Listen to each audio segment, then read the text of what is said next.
Hi friends, ಇವತ್ತಿನ ವಿಡಿಯೋದಲ್ಲಿ ಸಮ್ಮರಲ್ಲಿ ಅಂದರೆ ಬೇಸಿಗೆ ಕಾಲದಲ್ಲಿ ನಮ್ಮ ಡಯಟಲ್ಲಿ ಏನೆಲ್ಲ ನಾವು ಚೇಂಜಸ್ಗಳನ್ನು ಮಾಡ್ತಾ ಇಂಪ್ಲಾಂಟೇಷನ್ ಸಕ್ಸಸ್ಫುಲ್ ಆಗಿ ಮಾಡ್ಕೊಳ್ಬಹುದು ಅನ್ನೋದ್ರ ಬಗ್ಗೆ ಮಾಹಿತಿಯನ್ನು ತಿಳಿಸ್ಕೊಡ್ತೀನಿ. ಯಾಕಂದರೆ ಬೇಸಿಗೆಯಲ್ಲಿ ಸಾಮಾನ್ಯವಾಗಿ ಬೇಗನೆ ಪೀರಿಯಡ್ಸ್ ಬಂದ್ಬಿಡುತ್ತೆ, ಇಂಪ್ಲಾಂಟೇಷನ್ ಫೇಲ್ ಆಗುವಂತಹ ಸಂಭವ ಜಾಸ್ತಿ ಇರುತ್ತೆ. ಬಾಡಿನಲ್ಲಿ ತುಂಬ ಜಾಸ್ತಿ ಹೀಟ್ ಆಗೋದ್ರಿಂದ ಸಮ್ಟೈಮ್ಸ್ UTI ಇನ್ಫೆಕ್ಷನ್ ಕೂಡ ಮಹಿಳೆಯರಲ್ಲಿ ತುಂಬ ಜಾಸ್ತಿ ಪ್ರಮಾಣದಲ್ಲಿ ಕಾಣಲಿಕ್ಕೆ ಸಿಗುತ್ತೆ. ಬೇಸಿಗೆ ಕಾಲದಲ್ಲಿ ಸ್ಪಾಟಿಂಗ್ ಅಂದರೆ ತಿಂಗಳ ಮಧ್ಯ ದಿನಗಳಲ್ಲೂ ಕೂಡ ಸ್ಪಾಟಿಂಗ್ ನ ರೀತಿ ಮಹಿಳೆಯರಲ್ಲಿ ಕಾಣಿಸ್ಕೊಳ್ಳುತ್ತೆ. ಹಾಗಾಗಿ ಆಹಾರದಲ್ಲಿ ನಾವು ಯಾವ ರೀತಿ ಚೇಂಜಸ್ನ ಬದಲಾವಣೆಗಳನ್ನ ಮಾಡ್ಕೊಳ್ಬೇಕು, ಹಾಗಾಗಿ ಆಹಾರದಲ್ಲಿ ಏನೆಲ್ಲ ಬದಲಾವಣೆಗಳನ್ನ ಮಾಡ್ಕೊಳ್ತಾ ಆದಷ್ಟು ಬೇಗ ಕನ್ಸೀವ್ ಆಗ್ಬೋದು ಸಮ್ಮರ್ ಅಲ್ಲಿ ಅನ್ನೋದನ್ನ ತಿಳಿಯೋಣ. ಸಾಮಾನ್ಯವಾಗಿ ನೋಡೋದಾದ್ರೆ ಬೇಸಿಗೆ ಕಾಲದಲ್ಲಿ ಆದಷ್ಟು ಹೀಟ್ ಕೊಡುವಂತ ಪದಾರ್ಥಗಳು ಅಂದ್ರೆ ಸ್ಪೈಸಸ್ ಗಳನ್ನ ಅವಾಯ್ಡ್ ಮಾಡಿ ಅಂತ ಹೇಳ್ತೀವಿ. ಹಾಗೆ ಬಾಡಿಗೆ ತಂಪು ಯಾವ ಫುಡ್ ಅನ್ನ ಕೊಡುತ್ತೆ ಆ ಫುಡ್ಸ್ ಗಳನ್ನ ಜಾಸ್ತಿ ತಗೊಳ್ಳೋದು ಸಾಮಾನ್ಯವಾಗಿ ನಮ್ಗೆಲ್ಲರಿಗೂ ಗೊತ್ತಿರುತ್ತೆ.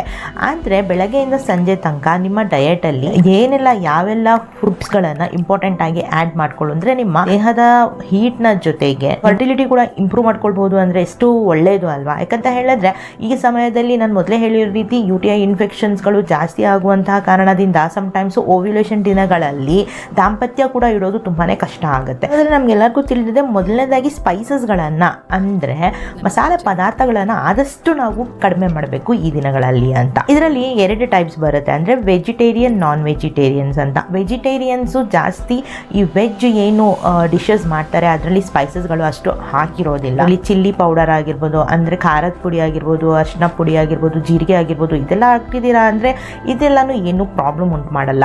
ಆದರೆ ಜಾಸ್ತಿ ಸ್ಪೈಸಸ್ ಇರುವಂತಹ ಅಂದ್ರೆ ಕರಿಮೆಣಸು ಆಗಿರ್ಬೋದು ಅಥವಾ ಚಕ್ಕೆ ಆಗಿರ್ಬೋದು, ಲವಂಗ ಆಗಿರ್ಬೋದು, ಏಲಕ್ಕಿ ಆಗಿರ್ಬೋದು, ಇದರಿಂದಲೂ ನೀವು ಸ್ವಲ್ಪ ಅವಾಯ್ಡ್ ಮಾಡಬೇಕು ಈ ದಿನಗಳಲ್ಲಿ ಅಂತ ಹೇಳ್ಬೋದು.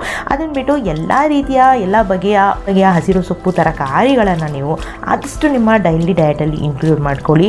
ಹಾಗೆ ಅದ್ರ ಜೊತೆ ಫ್ರೂಟ್ಸನ್ನು ಕೂಡ ನೀವು ಎಷ್ಟು ತಿಂತೀರಾ ಅಷ್ಟು ಒಳ್ಳೆಯದೇನೆ. ಪರ್ಟಿಕ್ಯುಲರ್ ಆಗಿ ಸ್ವಲ್ಪ ಫುಡ್ಸ್ಗಳನ್ನು ಆದಷ್ಟು ಇಂಪ್ಲಾಂಟೇಷನ್ ಡೇಸ್ಗಳಲ್ಲಿ ಅವಾಯ್ಡ್ ಮಾಡಬೇಕಾಗುತ್ತೆ. ಅದು ಯಾವುದು ಅಂತ ನಾನು ನಿಮಗೆ ಮುಂದೆ ತಿಳಿಸ್ಕೊಡ್ತೀನಿ. ಹಾಗಿದ್ರೆ ಇನ್ಕ್ಲೂಡ್ ಮಾಡ್ಕೊಳ್ಬೇಕಾಗಿರೋದು ಯಾವುದು ಅಂತ ಮುಖ್ಯವಾಗಿ ತಿಳ್ಕೊಳ್ಳೋಣ. ಮೊದಲನೇದಾಗಿ ಫೆನಲ್ ಸೀಡ್, ಇದನ್ನ ರಾತ್ರಿ ನೆನೆ ಹಾಕಿ ನೀವು ಕಲ್ಲು ಸಕ್ಕರೆಯನ್ನ ಪುಡಿ ಮಾಡಿಕೊಂಡು ಇದ್ರ ಜೊತೆ ಹಾಕೊಂಡು ನೀವು ಇದನ್ನ ಅರ್ಲಿ ಮಾರ್ನಿಂಗ್ ಕುಡಿಬಹುದು. ಇನ್ ಕೇಸ್ ನೀವು ಥೈರಾಯ್ಡ್ ಟ್ಯಾಬ್ಲೆಟ್ ತಗೊಳ್ತಿದ್ದೀರಾ ಅಂತ ಹೇಳಿದ್ರೆ ಅದನ್ನ ತಗೊಂಡ 30 ಮಿನಿಟ್ಸ್ ಇಲ್ಲಾಂದ್ರೆ 45 ಮಿನಿಟ್ಸ್ ಆದ್ಮೇಲೆ ಈ ಫೆನಲ್ ಸೀಡ್ಸ್ ವಾಟರ್ ಅನ್ನ ಕಲ್ಸಕ್ರೆಯ ಜೊತೆಗೆ ನೀವು ತಗೋಬಹುದು. ಇದ್ರ ಜೊತೆಗೆ ಗೋಂದನ್ನ ನೆನೆ ಹಾಕಿ ದಿನವಿಡೀ ನೀವು ಈ ಒಂದು ಗೋಂದನ್ನ ಕೂಡ ನೀರಿನ ಜೊತೆಗೆ ಸೇವನೆ ಮಾಡ್ಕೊಳ್ಬಹುದು. ಬಾಡಿನ ತುಂಬಾ ತಂಪಾಗಿ ಇಡಿಸುತ್ತೆ. ಮಜ್ಜಿಗೆ ಆಗಿರ್ಬೋದು ಅಥವಾ ಎಳನೀರಾಗಿರ್ಬೋದು ಅಥವಾ ನಿಂಬೆ ಹಣ್ಣಿನ ಜ್ಯೂಸ್ ಆಗಿರ್ಬೋದು, ಇದೆಲ್ಲಾನು ಸೇವನೆ ಮಾಡಿದ್ರೆ ತುಂಬಾನೇ ಒಳ್ಳೆಯದು. ಫ್ರೂಟ್ಸ್ ಅಲ್ಲಿ ಆದಷ್ಟು ವಾಟರ್ ಮೆಲನ್ ಆಗಿರ್ಬೋದು, ಮಸ್ಕ್ ಮೆಲನ್ ಆಗಿರ್ಬೋದು.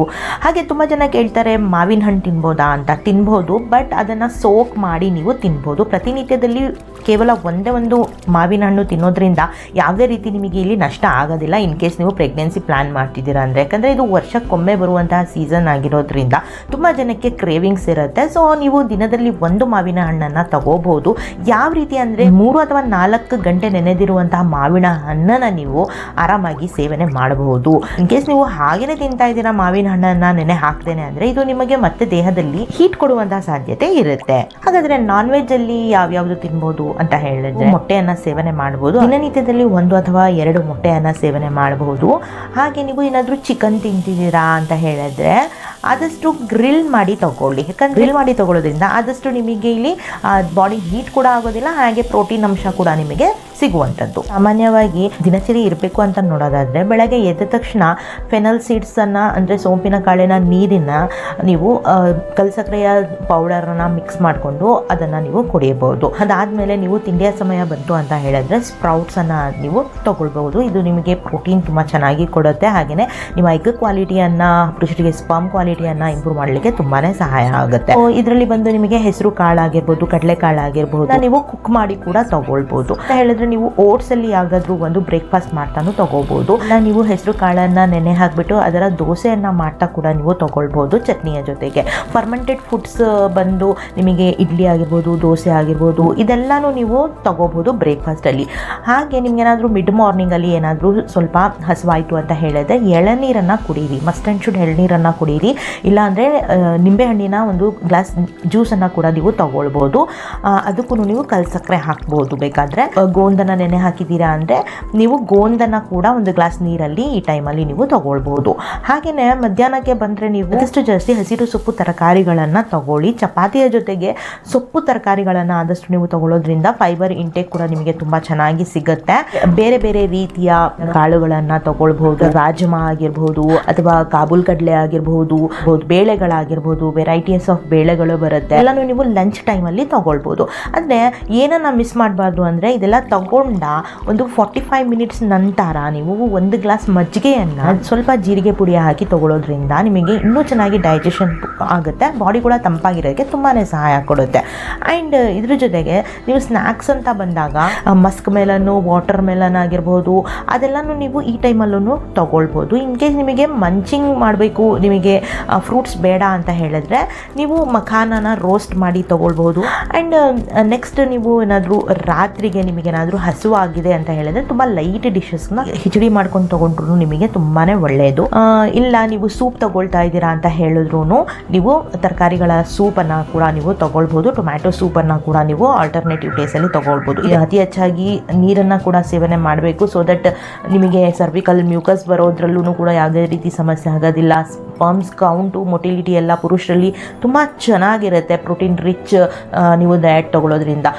ನಿಮಗೆ ಏನಾದರೂ ಬೇಳೆ ಕಾಳುಗಳು ನಿಮಗೆ ಆದಷ್ಟು ತಿಂದು ಬೇಜಾರಾಗಿದೆ ಅಂದರೆ ನೀವು ಪನ್ನೀರನ್ನು ಕೂಡ ನೀವು ಆ್ಯಡ್ ಮಾಡ್ಕೊಳ್ಬೋದು. ಇದರಿಂದನೂ ನಿಮಗೆ ಒಳ್ಳೆ ಪ್ರೋಟೀನ್ ಅಂಶ ಸಿಗುತ್ತೆ.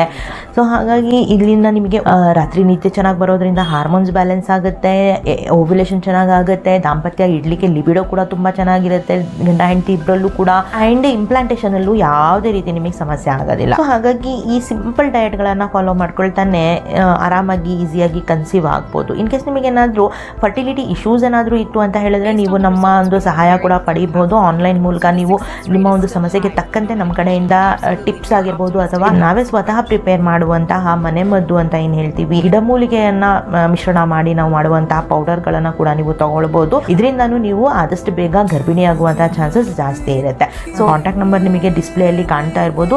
ಈ ನಂಬರಿಗೆ ನೀವು ನಮ್ಮನ್ನು ಕಾಂಟ್ಯಾಕ್ಟ್ ಮಾಡ್ಕೊಳ್ಬಹುದು. ನಿಮ್ಮ ಸಮಸ್ಯೆಗೆ ತಕ್ಕಂತೆ ನಮ್ಮ ಕಡೆಯಿಂದ ಗೈಡೆನ್ಸ್ ಕೂಡ ಪಡೀಬಹುದು ಅಂತ ಹೇಳ್ತಾ ಸಿಗೋಣ ಮುಂದಿನ ಇನ್ಫಾರ್ಮೇಟಿವ್ ವಿಡಿಯೋಸ್ ಜೊತೆಗೆ.